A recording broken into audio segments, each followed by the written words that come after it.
is Larissa Hearn and I work with Rocky Mountain Sewing and Vacuum. Today I'm going to talk to you about the amazing Bernina L460. It's my personal favorite serger. I'm going to show you guys the accessories that come with it and also how easy it is to thread. No more standing on your head to thread a serger. The included accessories for the Bernina L460 are the foot control, the power cord, the thread catcher, an accessory box, an oiler, a spare knife, a couple of screwdrivers, a seam guide for the right of the needle, 4 spool nuts, 4 thread caps, a dust cover, an extension table, and a knee lifter. You will also find in the door of the machine a needle set, a hexagon screwdriver, a cleaning brush, tweezers, an upper looper converter, and a needle threader. The Bernina L460 has a handy dandy diagram right here that is going to show me the order of my threading. You'll also notice that the machine has color coordinated dots to help me. The upper looper shows blue dots at all of the thread guides that I need to make it through. The lower looper shows red dots. Let's go over the threading of the machine. Every time you are threading a serger, you have to thread it in a specific order. You're always going to thread the upper looper, the lower looper, then the right needle, and the left needle. How I remember that is saying inside, outside, inside, outside. Don't forget, inside, outside, inside, outside. So first, we're going to thread the upper looper. We're going to bring the thread straight up and we're going to catch it on our first checkpoint right here. And then we have a little spot here that we want to click the thread into. And I want to actually feel and hear it click. Then we're going to go straight down. And when I move down, I like to put some tension on the thread with my other hand. And I can let go once I get through my first thread guide. The thread guide will keep the tension for me. Next I have 2 more thread guides at the bottom. And I'm going to move upward to my pigtail.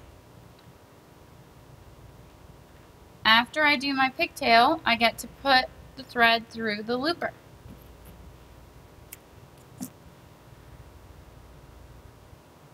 Once I get the thread through the looper, I'm going to use my tweezers to grab it from behind. I'm going to fit it underneath my foot and pull it all the way to the side to get it out of the way. Next, we're going to thread our lower looper. Again, we're going to go straight up and catch it on our first checkpoint, and then we're going to go here. We want to feel and hear it click in. And we're going to go straight down. This will be similar for the lower looper. I'm going to hold the thread so I have some tension until I get it through my first thread guide.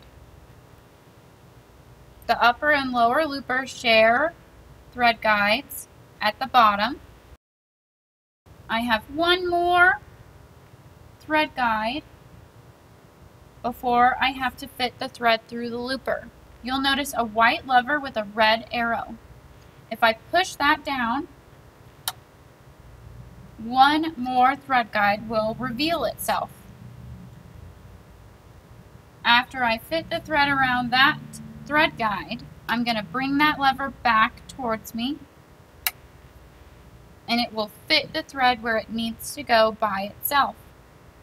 Now I get to go through my lower looper.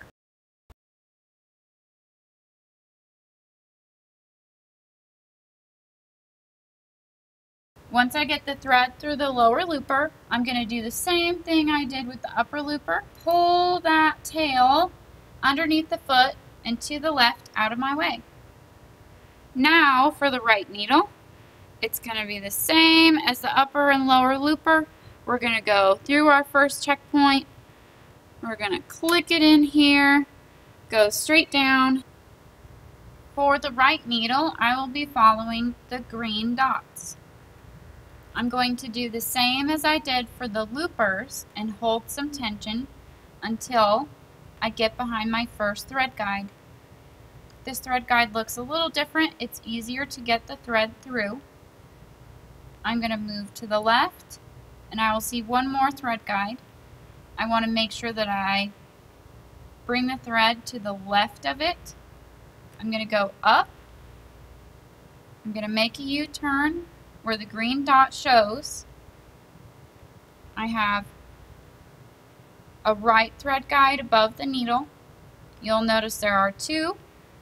I will make sure that I keep to the right for the right needle. Then I get to thread the needle. After I get my thread through my last thread guide, I'm going to use my needle inserter.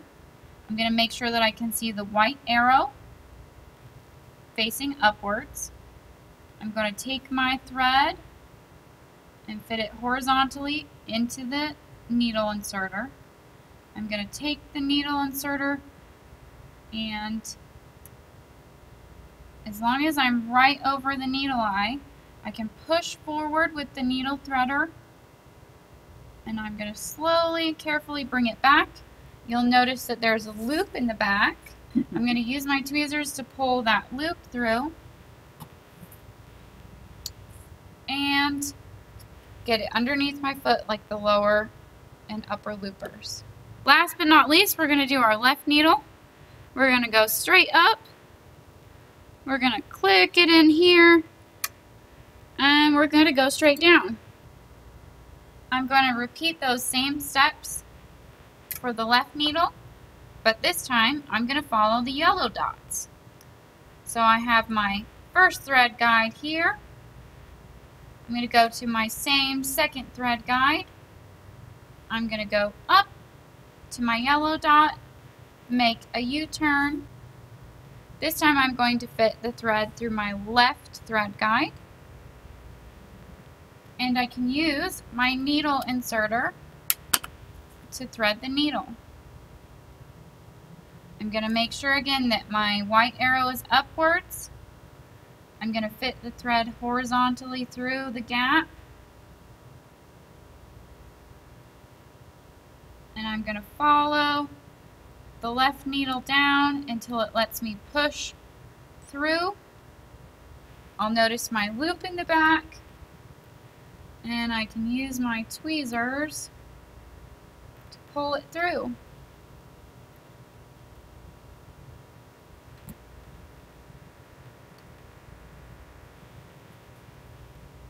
Then I'm going to fit the thread under the foot and pull it to the side out of the way.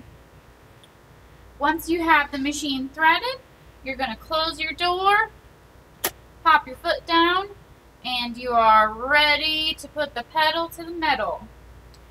I like to bring my fabric right in front of the toe of the foot. You can lift it with your finger here and fit it underneath, and you're ready to sew.